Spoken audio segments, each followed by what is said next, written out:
नमो सिद्धाणम नमो आयुर्याणम नमो उज्जायाणम नमो।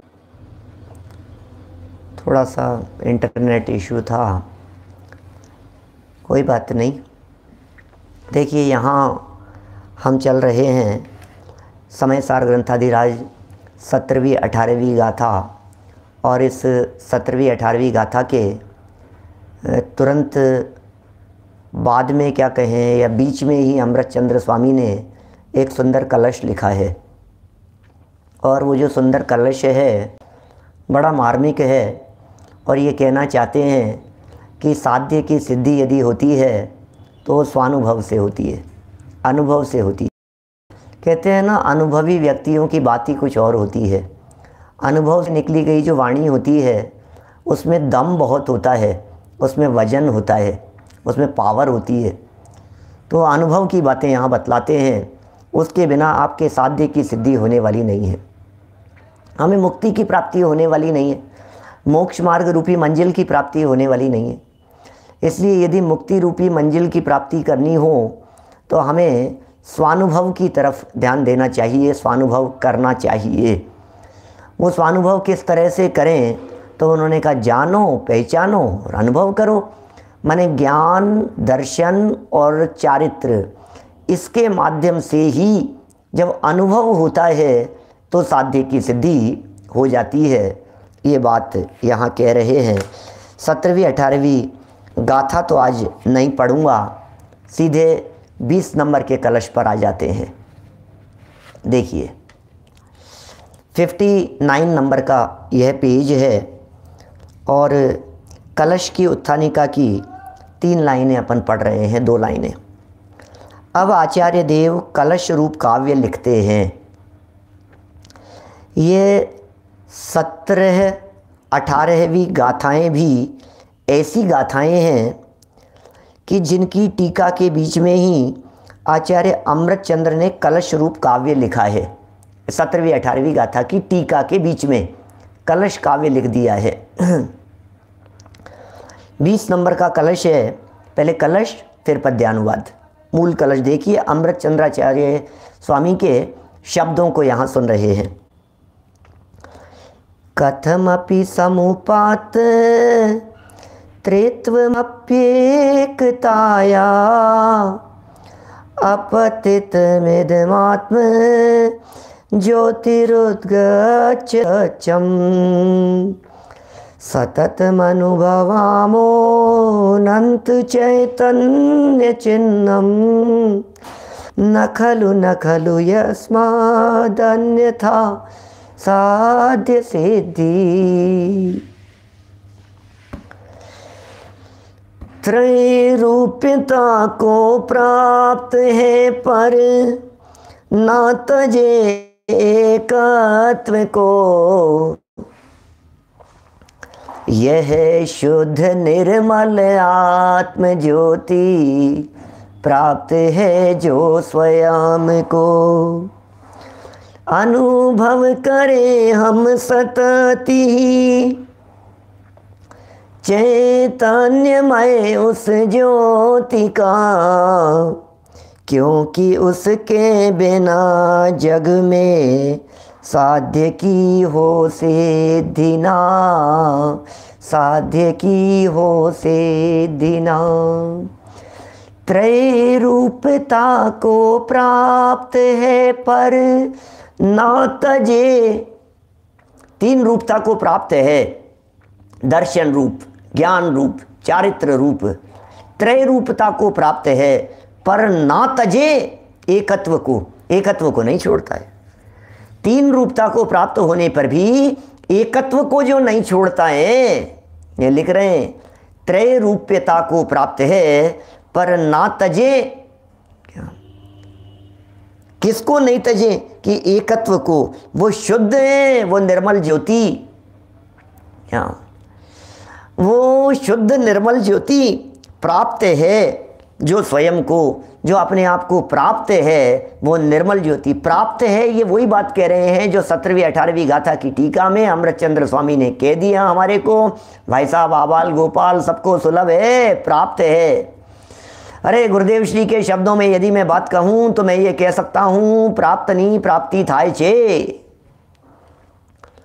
प्राप्त नहीं प्राप्ति थाय छे, प्राप्त की ही प्राप्ति होती है, अनुपलब्ध की उपलब्धि नहीं हो सकती। जो उपलब्ध नहीं है उसकी उपलब्धि नहीं हो सकती, जो है उसकी प्राप्ति होती है। जिसकी सत्ता है उसे प्राप्त किया जा सकता है, जिसकी सत्ता नहीं है उसे प्राप्त नहीं किया जा सकता है। प्राप्त की प्राप्ति होती है। जिंदा को जीवित किया, जिंदा को संभाला जा सकता है, मर गया तो फिर उसे क्या करेंगे? कहते हैं ना, सुनो, आत्मा तो सदा काल जिंदा ही है, चैतन्य आत्मा तो सदा काल जिंदा ही है। और शरीर कि शरीर मरता है क्या? अरे शरीर तो सदा काल मुर्दा ही है, मुर्दे को क्या मरना? शरीर तो वर्तमान में भी मुर्दा है, वर्तमान में भी। कि क्या बात कर रहे हो पंडित जी, कैसी बात कर रहे हो आप? शरीर को मुर्दा कह रहे हो आप, वर्तमान में भी मुर्दा कह रहे हो? कि हाँ, वर्तमान में भी मुर्दा है ये शरीर। ये सब गले नहीं उतर रही बात। मुर्दा कह रहे हो आप, चलता फिरता हुआ दिखाई दे रहा है, बोलता हुआ दिखाई दे रहा है, घूमता फिरता हुआ दिखाई दे रहा है, और आप कह रहे हो कि मुर्दा है। कि भैया ये तो सदा काल मुर्दा ही है। आत्मा निकल जाने पर ये मुर्दा दिखाई देता है, मृत दिखाई देता है। अचेतन वस्तुएं तो सदा काल मृत ही होती हैं, शरीर तो अचेतन है। तो जो जिंदा दिखाई दे रहा है, कि जो जिंदा है उसको जिंदा देखो। कि जिंदा कौन है? कि जिंदा तो आत्मा है। तो जो आत्मा जिंदा है उसे जिंदा देखो, जिंदा को जिंदा देखो, मुर्दे को मुर्दा देखो। ये भेद विज्ञान ही तो करना है। ये जिंदा हमें जिंदा नहीं दिखाई देता, ये जिंदा तत्व हमारे को दिखाई नहीं देता। ये कह रहे हैं वे शुद्ध निर्मल आत्म ज्योति प्राप्त है, प्राप्त है, प्राप्त है, जो स्वयं को अनुभव करें। हम सतत ही अनुभव करें चैतन्य में उस ज्योति का, निरंतर सतत अनुभव करें, निरंतर सततम अनुभवामो अनंत चैतन्य चिन्हम, सततम अनुभवामो। संजय जी साहब कोटा से, सततम अनुभवामो क्या लिख रहे हैं? निरंतर अनुभव करो, निरंतर अनुभव करो, निरंतर अनुभव करो, नित्य अनुभव करो, सदा काल अनुभव करो, अपने आप का अनुभव करो कि मैं कौन हूं। अनुभव करें हम सतत ही किसका? चैतन्यमय उस ज्योति का। क्योंकि उसके बिना जग में, इस जगत में रहते हुए, क्या कुछ भी कर लो आप, इस जगत में रहते हुए साध्य की हो सिद्धि ना, उसके बिना इस दुनिया में रहते हुए साध्य की सिद्धि नहीं होती भैया। स्वानुभव के बिना साध्य की सिद्धि नहीं होती।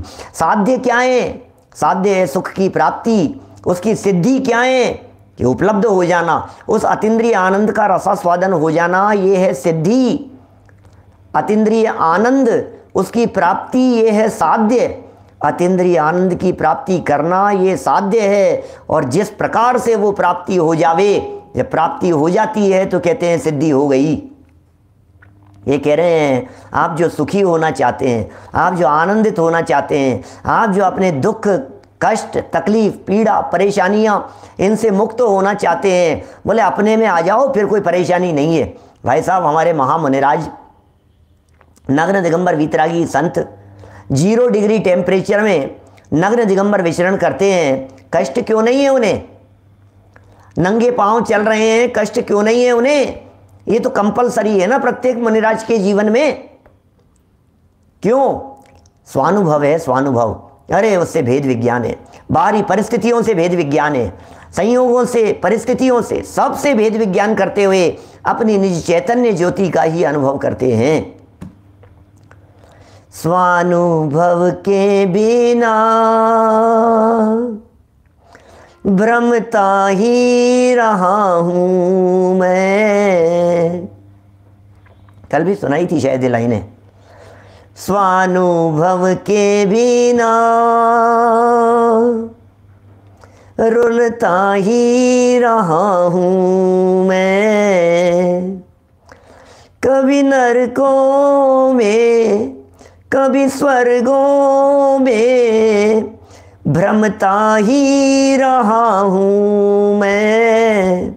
स्वानुभव के बिना, आत्मानुभव के बिना, स्वानुभव के बिना, अपने स्वरूप को जाने बिना, अपने स्वरूप को पहचाने बिना, अपने स्वरूप में लीनता के बिना, अपने स्वरूप में डूब जाए बिना रुलता रहा हूँ, भ्रमता रहा हूँ, तकलीफ पाता रहा हूँ, पीड़ित होता रहा हूँ मैं। क्या ये क्या लिख रहे हैं ये? उसके बिना शांति की सिद्धि होती ही नहीं है भाई साहब। एड़ी से चोटी तक का जोर लगा लो, इकट्ठे कर लो चाहे जितने हीरे मोती, यदि सुखी हो जाओ तो हमें बताना कि इससे हम सुखी हो गए।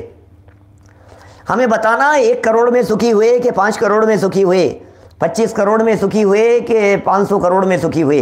बताना जरा हमारे को, हम भी देखें जरा कितने करोड़ में सुखी होते हो। दौड़ते रहो दौड़ते रहो दौड़ते रहो।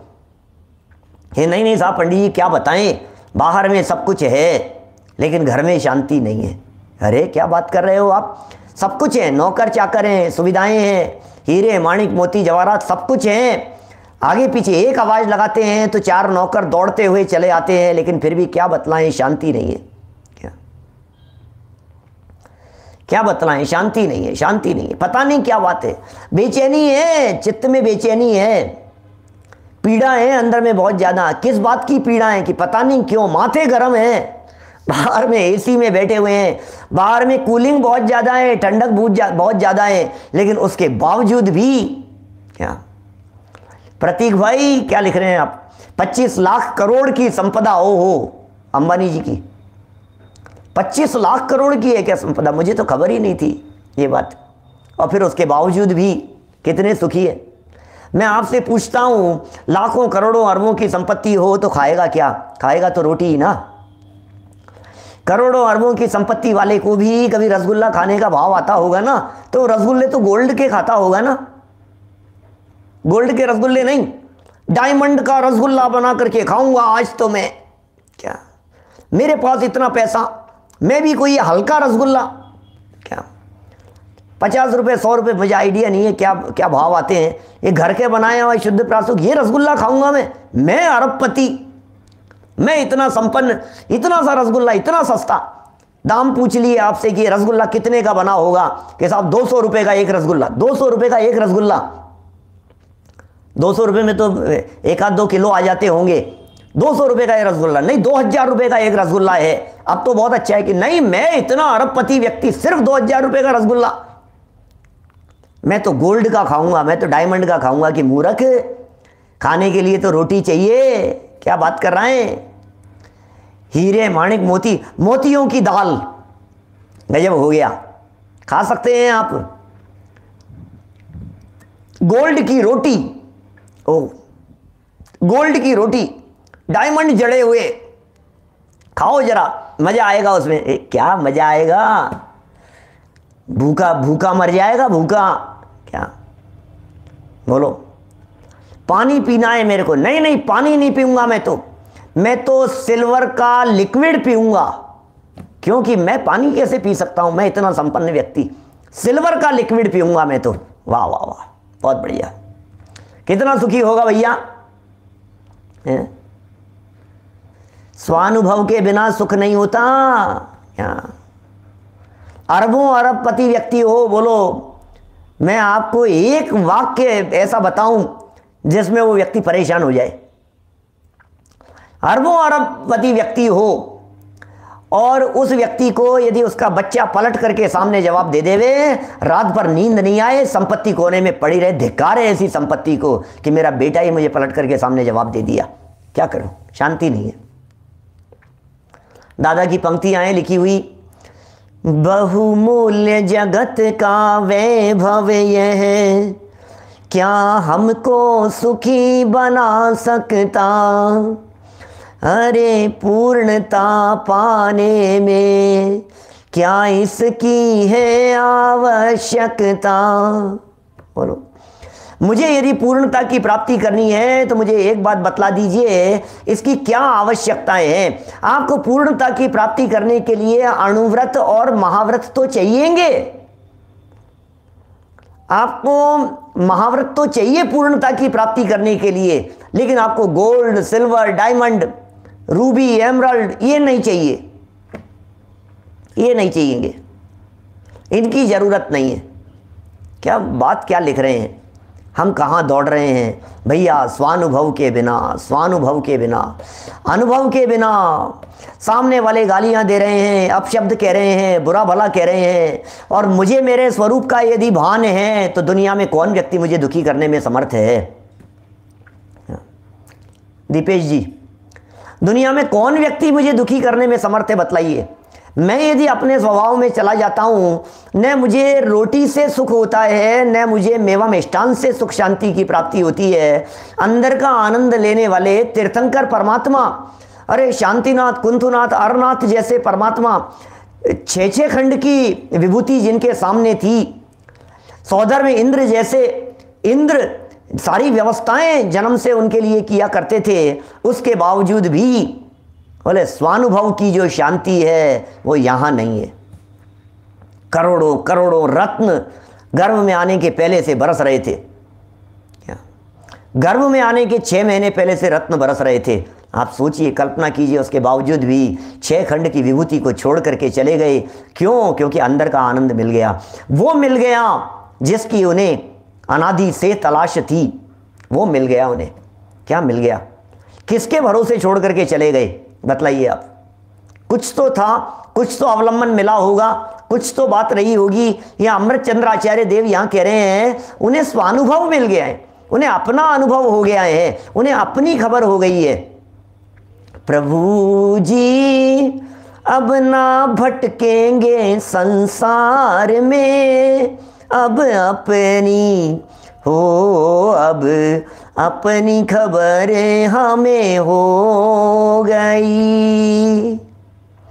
क्या मिल जाता है चौथे गुणस्थानवर्ती व्यक्ति को?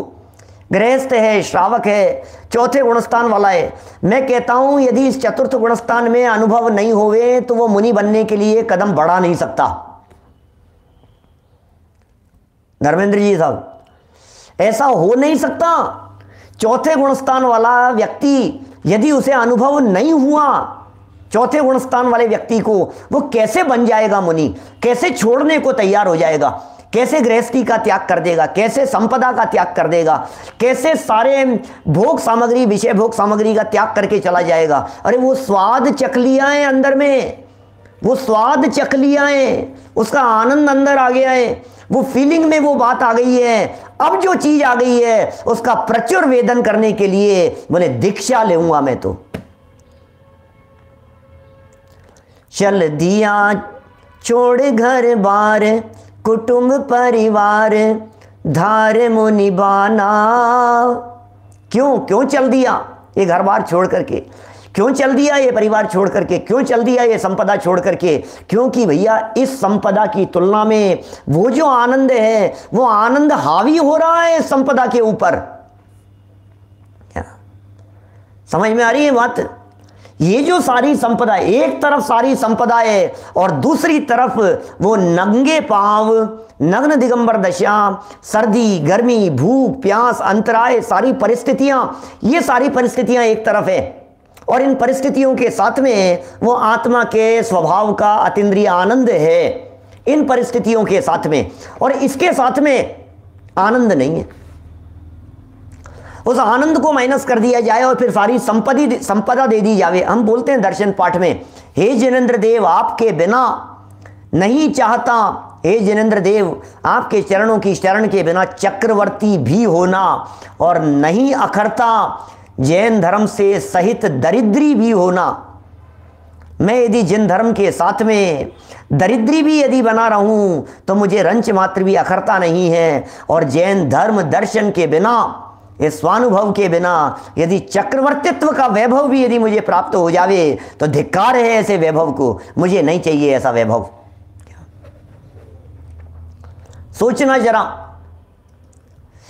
माने ये क्या कह रहे हैं? ये स्वानुभव की कैसी महिमा गा रहे हैं यहाँ पर, ये कैसी गजब की बात कह रहे हैं। सुनिए 60 नंबर पेज की पंक्तियां पढ़ते हैं, क्या लिख रहे हैं। यद्यपि जिसने किसी भी प्रकार से 3 पने को अंगीकार किया है, 3 पने को अंगीकार किया है। कौन सा 3 पना? दर्शन पना, ज्ञान पना, चारित्र पना, है ना।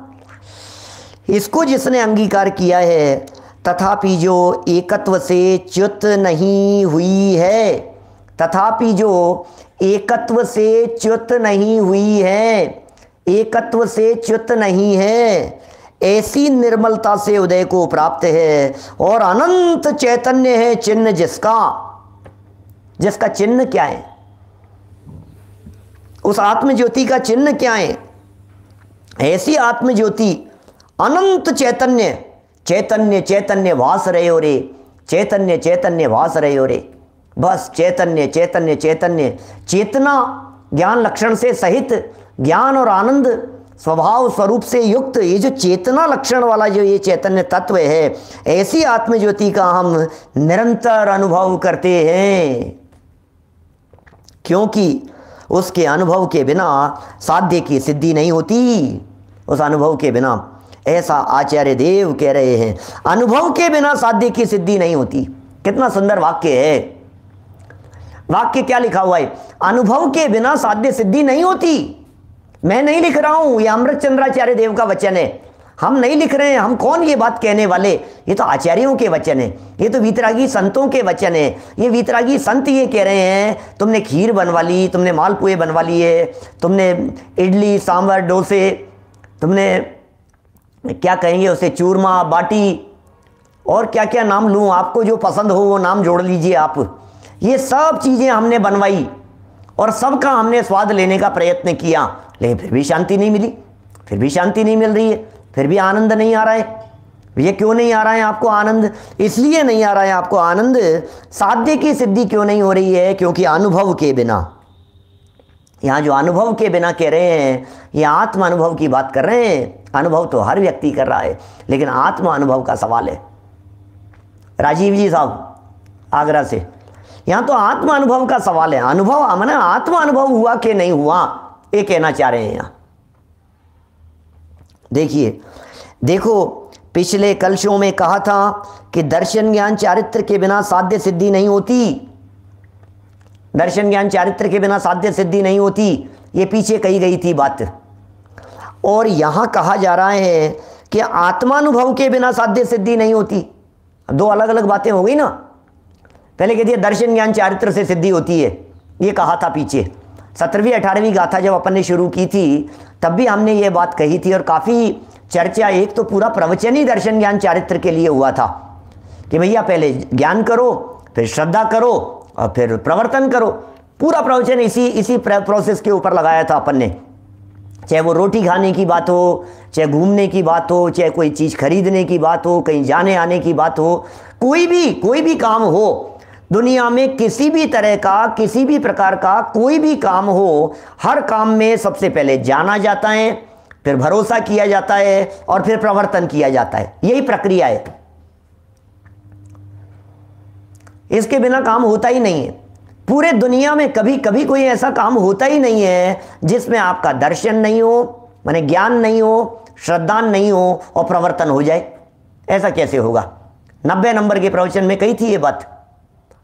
दर्शन ज्ञान चारित्र बहुत जरूरी है, बहुत जरूरी है। ज्ञान दर्शन चारित्र, यही प्रक्रिया है। तो फिर अब ये कह रहे हैं यहाँ, ये कह रहे हैं कि जो बात यहाँ साध्य सिद्धि के संदर्भ में कही गई दर्शन ज्ञान चारित्र की, अभी ये बात बदल करके उसे स्वानुभव के संदर्भ में कह रहे हैं। ये सब स्वानुभव के बिना नहीं होती है। अब बात ही समझ में नहीं आ रही है हमारे को। दर्शन ज्ञान चारित्र के बिना नहीं होती कि आत्मा के बिना नहीं होती, अनुभव के बिना नहीं होती। भाई सुन क्या लिख रहे हैं भाई, एक ही बात है। भेद से कहें तो दर्शन ज्ञान चारित्र के बिना साध्य सिद्धि नहीं होती, ऐसा कहा जाएगा। भेद करके कहेंगे तो दर्शन ज्ञान चारित्र से सिद्धि नहीं होती, ऐसा कहा जाएगा। और अभेद से कहें तो एक आत्मा के अनुभव बिना साध्य सिद्धि नहीं होती, ऐसा कहा जाएगा। भाई साहब क्या हुआ, भोजन कर लिया? क्या? हाँ भोजन कर लिया। क्या क्या किया आपने? बोले भोजन। कहाँ से आ रहे हो? कि बोले भोजन करके आ रहे हैं। जब आपने ये जवाब दिया कि भोजन करके आ रहे हैं, तो ये जवाब देना ये अभेद से जवाब है। और हमने पूछा क्या करके आ रहे हो? तो आपने कहा लड्डू खा करके आ रहे हैं, खीर मालपुए खा करके आ रहे हैं, रबड़ी खा करके आ रहे हैं। ये भेद से जवाब देना हुआ। समझ में आ रही है बात? शादी में जाकर के आए थे और किसी ने पूछा कि क्या क्या खा के आए, तो फिर जवाब देता है ना, क्या खा के आए में, ये जवाब देता है। और जवाब क्या देता है?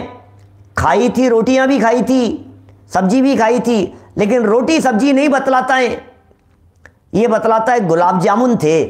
क्या था भैया? पार्टी में क्या था, शादी में क्या था? भेद से बताता है।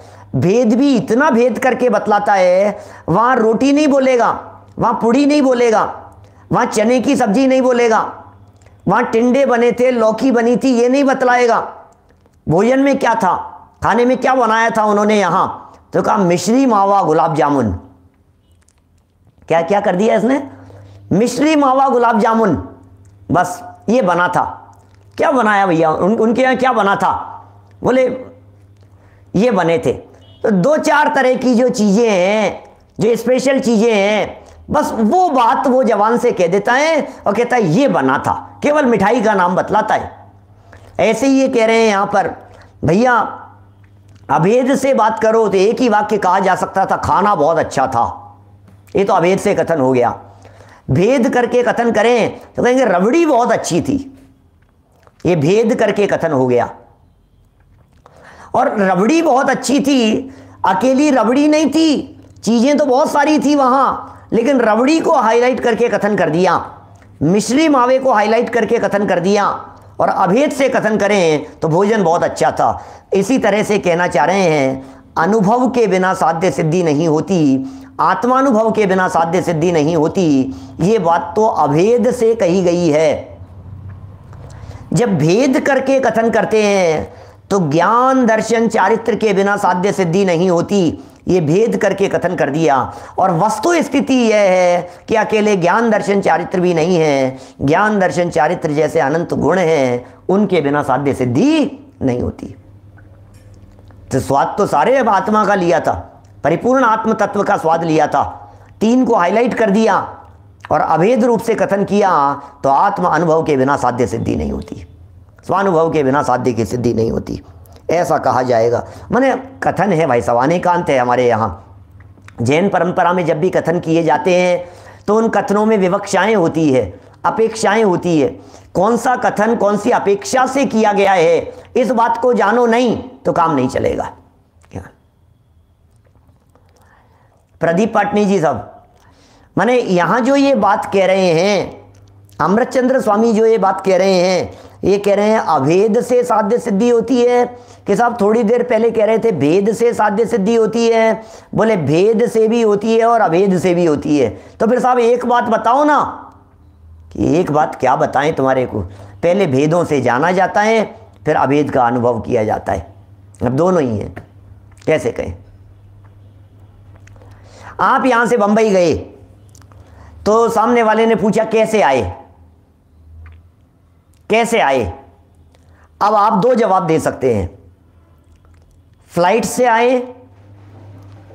एक जवाब तो ये हो सकता है, आप यहां से फ्लाइट में बैठ करके गए थे, जयपुर से मुंबई की फ्लाइट थी, आप किसी के घर पहुंचे तो उन्होंने ये पूछा कि आप कैसे आए, तो आपने जवाब दिया फ्लाइट से आए।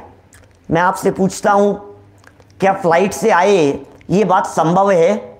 आइए जैन साहब, हम आपके घर आए और आपने पूछा कहीं से आए, तो हमने कहा फ्लाइट से, तो आपको लगेगा कैसे पागल हो, फ्लाइट से कैसे आ सकते हो? फ्लाइट तो वहां तक आती है, एयरपोर्ट तक, फ्लाइट से मेरे घर पे कैसे आओगे? फ्लाइट से मेरे घर पे कैसे आओगे? मेरे घर पर आने के लिए तो कार के माध्यम से आना पड़ेगा, टैक्सी से आना पड़ेगा। कि नहीं, आए तो टैक्सी से ही है, आए तो टैक्सी से ही है, लेकिन वहां से वहां तक फ्लाइट से आए थे। तो दोनों तरह के कथन हो गए ना। लेकिन कोई व्यक्ति ये नहीं कहता है कि हम टैक्सी से आए हैं, हर व्यक्ति यही कहता है कि फ्लाइट से आए हैं।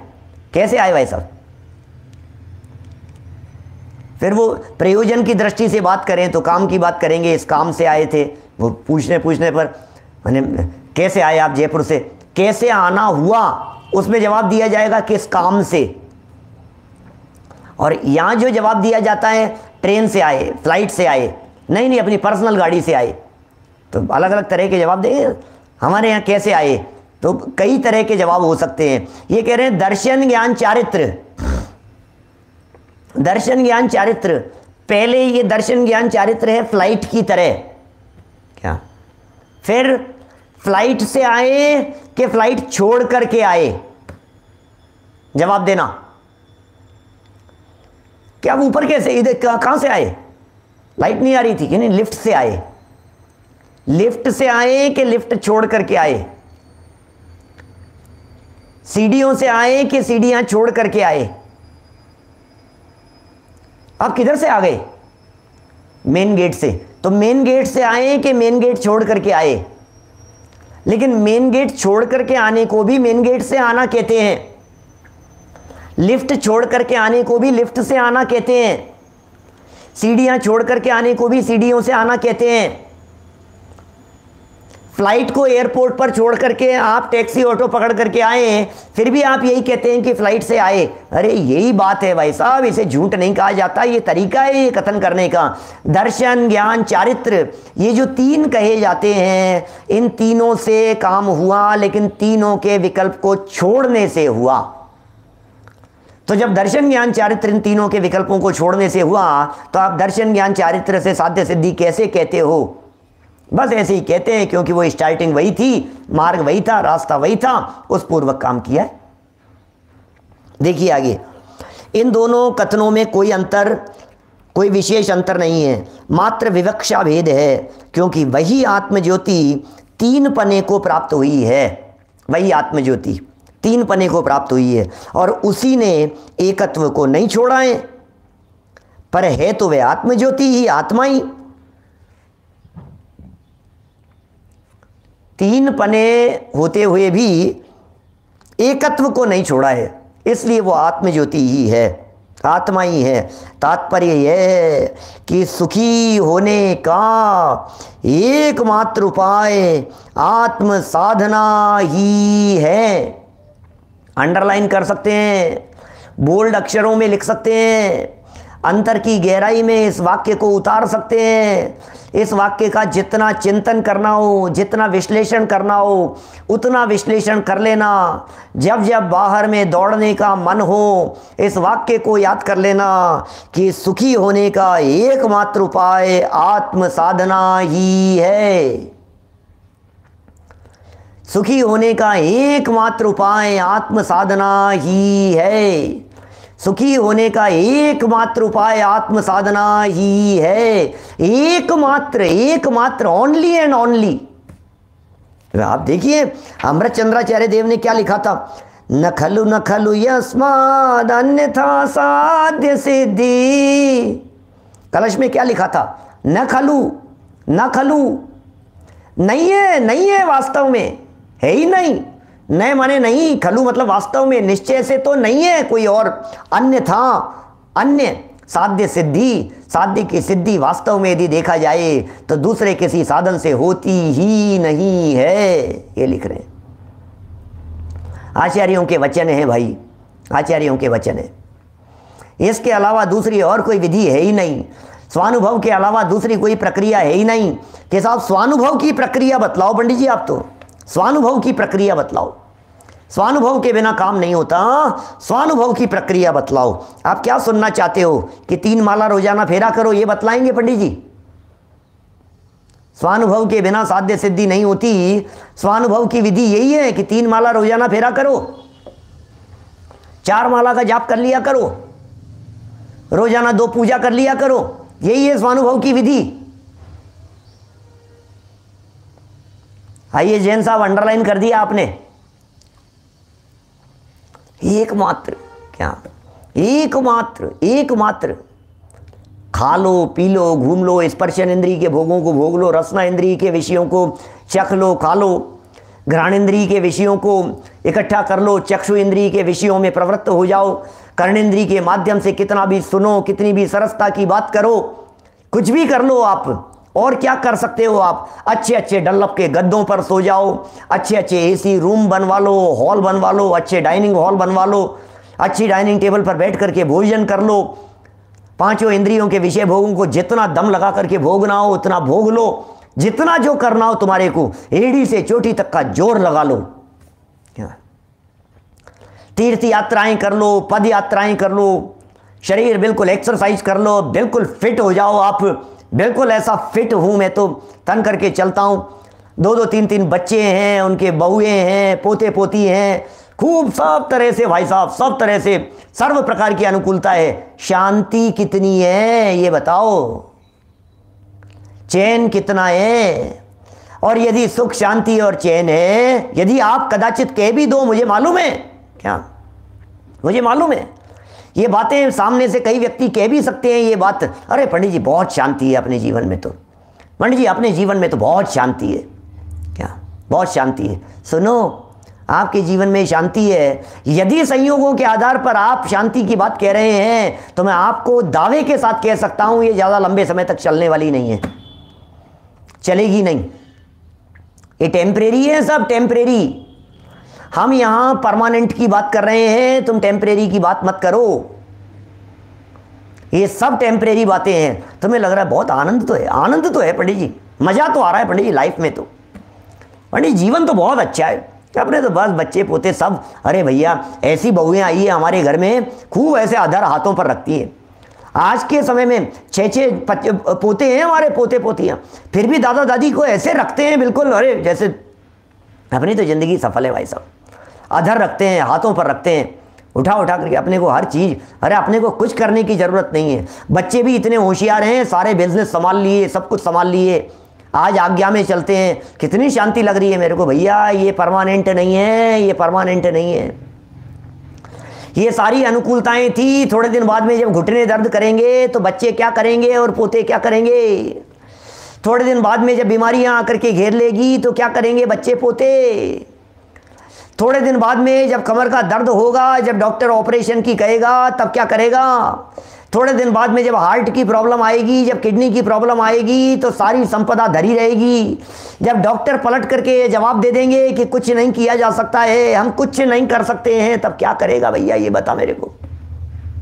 तब धिक्कार लगने लगेगी सारी संपत्ति। कोरोना के टाइम पीरियड में कई लोगों के, कई अच्छे अच्छे वैभव संपन्न लोगों के मैसेज आए जो क्वारंटाइन थे, जिनके लिए डॉक्टर ने जवाब दे दिया था, जिनकी स्थिति क्रिटिकल होती चली गई। उन्होंने कहा इतनी संपत्ति है लेकिन उसके बावजूद भी, गाड़ियां खड़ी है लेकिन मैं जा नहीं सकता हूँ, एसी है लेकिन मुझे यहाँ आईसीयू के अंदर एडमिट रहना पड़ रहा है, मैं वेंटिलेटर पर हूँ, बाहर इतनी ऑक्सीजन है लेकिन उसके बावजूद भी मुझे ऐसा रहना पड़ रहा है, सारा भरा पूरा परिवार है लेकिन मैं किसी की शक्ल नहीं देख सकता हूँ। जैसे ऐसी हालत थी। क्या कर लो क्या करोगे? लगा लो जोर, लगा लो थोड़ा सा, करो क्या करना है। ये मंजर जो मैं आपको दिखाने की कोशिश कर रहा हूं, ये सबने देखा है, सबने देखा है। और ये सारे दृश्य हमने नहीं देखा, हमारे परिचितों को देखा होगा, जानकार लोगों को देखा होगा, उन्हें दम तोड़ते हुए देखा होगा, उन्हें तड़फड़ाते हुए देखा होगा। ये सारी परिस्थितियां देख लेने के बावजूद भी अब और क्या बाकी रह गया है? क्या बाकी रह गया है? लिख रहे हैं यहां, सुखी होने का एकमात्र उपाय, अंडरलाइन कर लिया होगा आप लोगों ने अपनी पुस्तक में, अंडरलाइन कर लेना, दिमाग में सेट कर लेना बिल्कुल। सुखी होने का एकमात्र उपाय आत्म साधना, आत्म साधना है नहीं, ही है, आत्म साधना ही है। आत्महत्या कर लूं, मर जाऊं, इतना परेशानी में हूं मैं तो आत्महत्या कर लेता हूं मैं। सुन भाई, सुखी होने का उपाय आत्म आराधना है, आत्महत्या नहीं। सुखी होने का उपाय आत्महत्या नहीं, आत्म साधना है, आत्म आराधना है। मर करके भी सुख शांति मिलने वाली नहीं है, आराधना करो। आचार्य अमृतचंद्र ने आत्मानुभव की पावन प्रेरणा से परिपूर्ण यह कलश लिखने के बाद जो टीका लिखी है उसका भाव इस प्रकार है। कलश के बाद में जो टीका लिखी है, चलिए उसे पूर्ण करते हुए आज इस गाथा की चर्चा को पूरी करेंगे। भैया स्वानुभव तो जरूरी है। कैसे होगा? बोले स्वानुभव स्वानुभव से ही होगा, है ना। प्रश्न उठाया है। कल से अज्ञानियों की चर्चा शुरू होने वाली है, खूब ज्ञानी और ज्ञानी बनाने के लिए चर्चा हो गई। देखो क्या लिख रहे हैं प्रश्न, आत्मा तो ज्ञान के साथ तादात्म्य स्वरूप है। आत्मा और ज्ञान तादात्म्य है, एक में एक है, अतः वे ज्ञान की उपासना निरंतर करता ही है। ज्ञान की उपासना करता ही है ना, निरंतर करता है।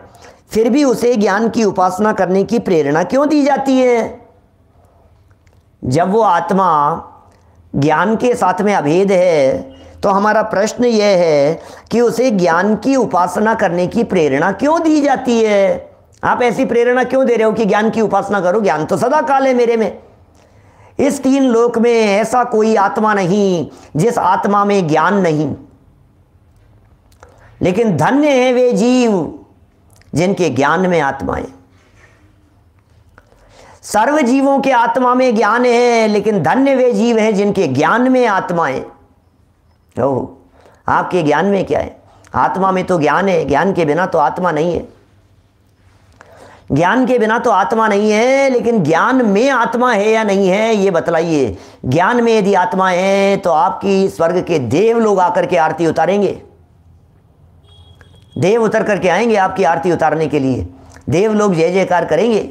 घर में रहते हुए भी दोष रहित गुण सहित सुधीजे, सम्यक दर्श सजे हैं और चरित्र मोह वश लेश न संयम पय सुरनाथ जजे हैं। उसके बावजूद भी देव लोग उतर करके आ जाते हैं जय जयकार करने के लिए। देखिए क्यों प्रेरणा दी जा रही है कि ज्ञान की उपासना करो? ऐसी बात नहीं है। यद्यपि आत्मा ज्ञान के साथ में तादात्म्य स्वरूप है, बात तुम्हारी सही है, तथापि वे एक क्षण मात्र भी ज्ञान की उपासना नहीं करता। ज्ञान के साथ में तादात्म्य होते हुए भी ज्ञान की उपासना नहीं करता। क्या करें?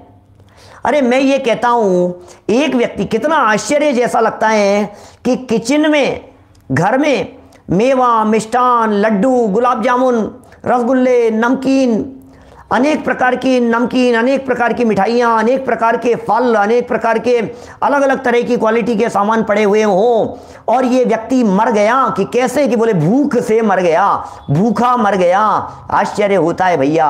सर्व संपदा होने के बावजूद भी, सारी भोग सामग्री खाने के लिए होने के बावजूद भी भूखा मर गया। कैसे मर गया यार? ये भूखा कैसे मर गया? आश्चर्य होता है कि ये भूख से कैसे मर गया, कैसे मर गया? इतना सब कुछ होते हुए भी कि एक ही जवाब है, सामग्री तो थी लेकिन सेवन नहीं किया, इसलिए भूखा मर गया। सामग्री होते हुए भी सेवन नहीं किया, इसलिए भूखा मर गया। तो उपाय क्या था? कि सामग्री थी, सेवन भी तो करना था, सेवन भी तो करना था। मरता रहेगा नहीं तो भूखा क्या करें? ये लिख रहे हैं यहां, क्षण मात्र भी ज्ञान की उपासना नहीं करता।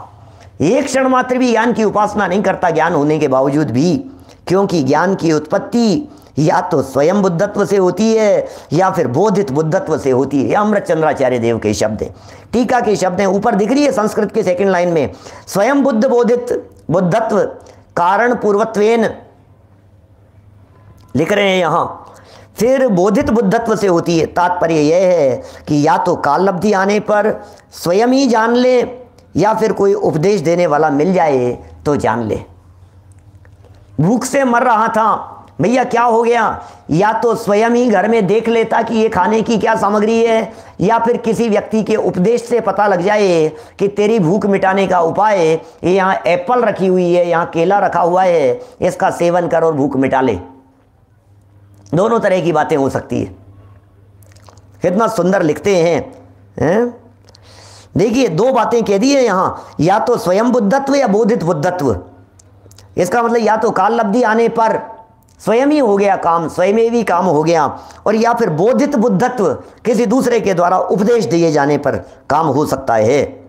प्रश्न, तो क्या आत्मा जब तक अज्ञानी ही रहता है?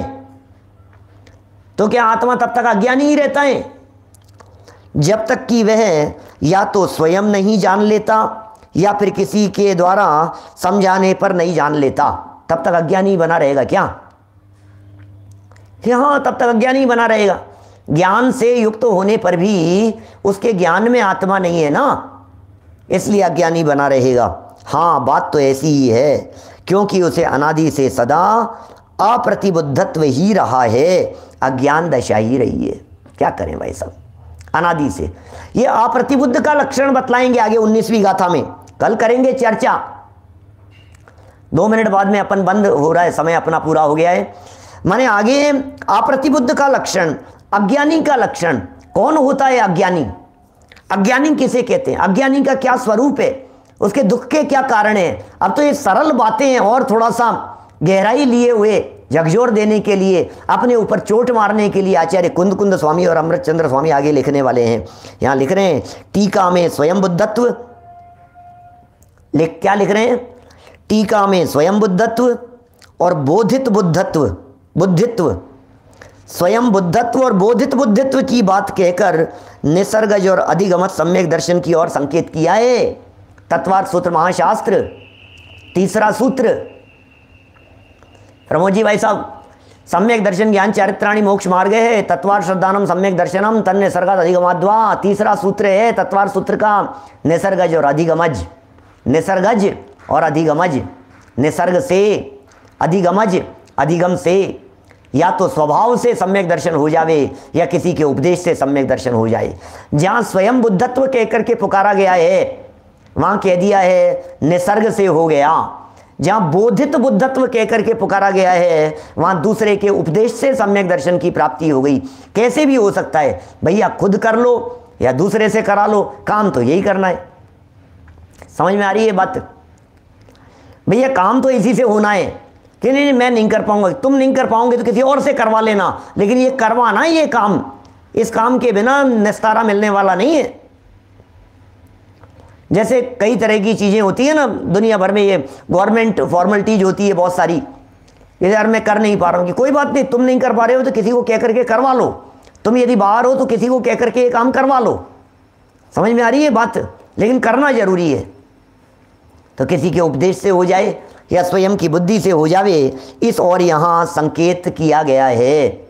भैया गुरु का उपदेश तो उपदेश है। यहाँ तो कुल मिलाकर के देशनालब्धि की प्रमुखता है, स्वभाव का अवलंबन और देशनालब्धि की प्रमुखता, इसके आधार पर इन दोनों पूर्वक होती है स्वानुभव।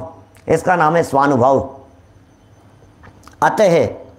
अतः अंतिम पंक्तियाँ, यह सुनिश्चित है कि ज्ञान के साथ तादात्म्य संबंध होने पर भी जब तक यह आत्मा, क्या लिख रहे हैं? ज्ञान के साथ में तादात्म्य संबंध, तादात्म्य माने ज्ञान को कभी आत्मा से निकाल करके अलग नहीं रखा जा सकता है। ऐसे संबंध को कहते हैं तादात्म्य संबंध। ऐसे तादात्म्य संबंध होने पर भी जब तक यह आत्मा अनुभूति स्वरूप भगवान आत्मा को जानकर, ये त्रिकाली ध्रुव का लक्षण है ये, अनुभूति स्वरूप, अनुभूति स्वरूप आत्मा को जानकर उसमें अपनत्व स्थापित नहीं करता तब तक अज्ञानी ही रहता है। जब तक अनुभूति स्वरूप भगवान आत्मा को जानकर अपनत्व स्थापित नहीं करता, इसका मतलब पहले जानना है फिर अपनत्व स्थापित करना है, और फिर क्या होगा? जानकर अपनत्व स्थापित करके उसमें समा जाना है। इसका मतलब पहले जानो ज्ञान की बात, फिर अपनाओ, मानो, स्वीकार करो उसे, ये श्रद्धा की बात, फिर उसमें समा जाओ, ये चारित्र की बात। इस तरह से ज्ञान दर्शन चारित्र, इनके माध्यम से साध्य की सिद्धि होती है। ये बात यहाँ 18वीं गाथा, 17वीं 18वीं गाथा में हमारी यहाँ संपन्न हुई है। और एक एक बात अंदर की गहराई से अमृत चंद्र स्वामी ने निकाल करके बात कही है। भैया ये राजा है, राजा को जानो, धन यदि प्राप्त करना हो तो, और फिर कह दिया जीव रूपी राजा है, इसे जानो यदि आपको सुखी होना हो तो। यदि आप सच में सुखी होना चाहते हैं तो जीव रूपी राजा को जाने बिना, जीव रूपी राजा के लक्षणों से पहचान किए बिना और जीव रूपी राजा में समा जाए बिना सुख शांति प्राप्त करने का दूसरा कोई मार्ग, दूसरी कोई विधि है ही नहीं। यदि ऐसा है तो फिर ये अज्ञानी कब तक बना रहेगा? हम अज्ञानी कब तक बने रहेंगे? कौन से जीव कब तक अज्ञानी बने रहेंगे? यदि ये जानना हो तो आगे 19 नंबर की गाथा से अज्ञानी की चर्चा सरल सरल विषयों में इन बातों को गहराई से आचार्य अमृतचंद्र स्वामी समझाने वाले हैं। विषय को कल यथा समय प्रातःकाल ठीक 9:20 पर, जो लोग देरी से आते हैं, मैं कहना चाहता हूँ भाई साहब, ठीक 9:20 पर हम आपके घर आ जाते हैं। आप यदि ठीक राइट टाइम 9:20 से जुड़ेंगे तो प्रारंभिक बातें छूटेंगी नहीं, आपकी समय से उपस्थित रह करके इन विषयों का लाभ प्राप्त करें। इसी भावना से बात को यहीं विराम देता हूँ। रात्रि में 8 बजे जो चर्चा चल रही है वो यथावत, कुछ विशेष चर्चा दोपहर में 4 बजे लाइव आपके बीच में, नए चक्र की कक्षा, व्यवहार नए की चर्चा है। जिसे आप व्यवहार नए समझते हैं वो व्यवहार नए नहीं है, कुछ अलग व्यवहार नए का स्वरूप है। वो चर्चा आपको दोपहर में 4 बजे जानने को मिलेगी, और पारस टीवी पर तो मिलते ही हैं सबसे। जनवाणी। निज निधि निज में बताई, यह अनंत उपकार है। उसके लिए जिन वाणी माँ को वंदना शत बारे है, वंदना शत बारे है। नमो हरिहंताणम, नमो सिद्धाणम, नमो ऐरियाणम, नमो वज्रायाणम, नमो लोहि सव्यसाम, नमो हरिहंताणम, नमो सिद्धाणम, नमो ऐरियाणम।